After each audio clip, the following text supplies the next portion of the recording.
You're welcome back. Another item on the partnership agreement is arrangement for the admission of a new partner.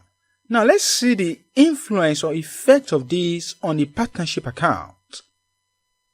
When a partnership admits a new partner, they have to determine the amount to be contributed as capital by the new partner as well as his profit sharing ratio. To do this, they will have to revalue or remeasure the whole partnership business. This will result in the existence of a goodwill and revaluation surplus or revaluation deficit.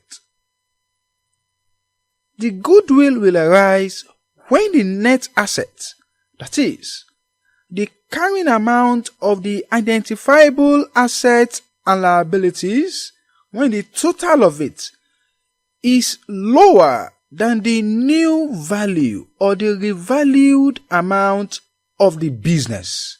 Okay, so we are looking at the business. When you measure the business newly, the value you get, if it is higher than the net asset of the business, that is, the addition of the carrying amount of assets and liabilities, then the excess is goodwill.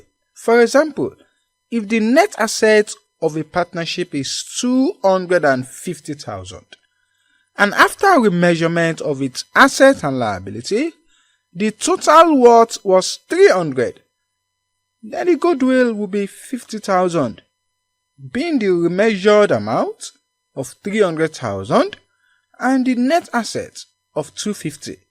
The difference is 50. That remeasured amount is the amount a buyer will be ready to buy the business as of today. While the 250,000, which is the net asset of the partnership, is the book value or the carrying amount of its assets and liabilities. Okay.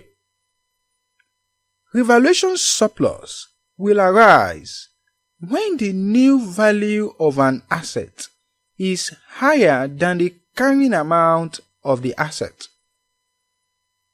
While the revaluation deficit will arise when the new value or the revalued amount of an asset is lower than the carrying amount of that asset. Okay, so revaluation surplus or deficit look at individual assets.